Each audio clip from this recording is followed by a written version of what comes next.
the fact that there's different biomes around the map. So in the center, it's more like a frozen lake, and there's a giant, beautiful, sacred tree.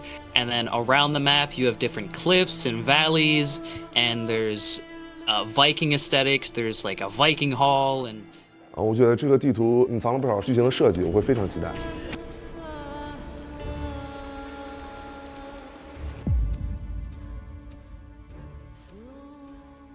策略还是不同的。缩圈的话，我认为更多是战斗；不缩圈的话，更多应该是搜刮。Yeah, so one big thing to note with the difference is that not just circle that's moving, the moving extracts. So with the bells in the previous mode, they would pop up as the zone closes and kind of only within the zone. So you kind of knew where everyone was because they'd all have to hit a bell eventually. So with this one, there's no zone, but the extracts are static. So you kind of still can find players that are going to have to eventually meet at those points. There's still the ferrymen to get out. I like the no the zone because, you know, with the map, with verticality and, you know, forcing fights kind of because you have a zone means that there's no other reason to fight on the map. Having, you know, POIs such as bosses, chests around the map to loot, or these static extracts force players to have to come together in a way anyways. So that's a nice feature, that not having to have the zone means that players will find each other because they've added mechanics to the map that, you know, initiate fights. I think the hook for the Withered Knight is surprisingly really well done. It's really good at engaging and initializing a fight. If you grab someone, you can get a head start and snowball and win the fight. 我觉得这个职业的特点就是普攻叠印记，叠好印记后再打普攻的话会有爆炸伤害，但是对操作有一定要求。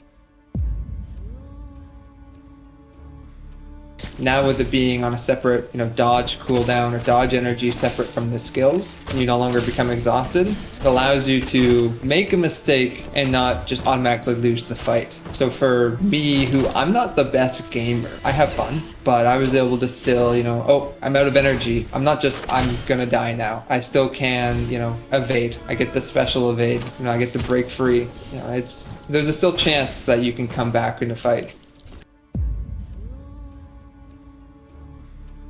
I think gameplay-wise, I don't think people are going to be intentionally trying to die to PvE to circumvent any combat. But for somebody who wants to maybe, you know, play on the outskirts of the map, focus on PvE, avoid PvP, if they take on too much PvE at once, it can, you know, on the Chaos map, it can get pretty overwhelming. So I think having the ability to revive is good, especially, you know, allow people to learn mechanics of new PvE content. It's nice though that if you do, you know, die to a player while fighting PvE, you don't get that revive. It's not something that you can use to kind of cheat the system and get, you know, stay alive.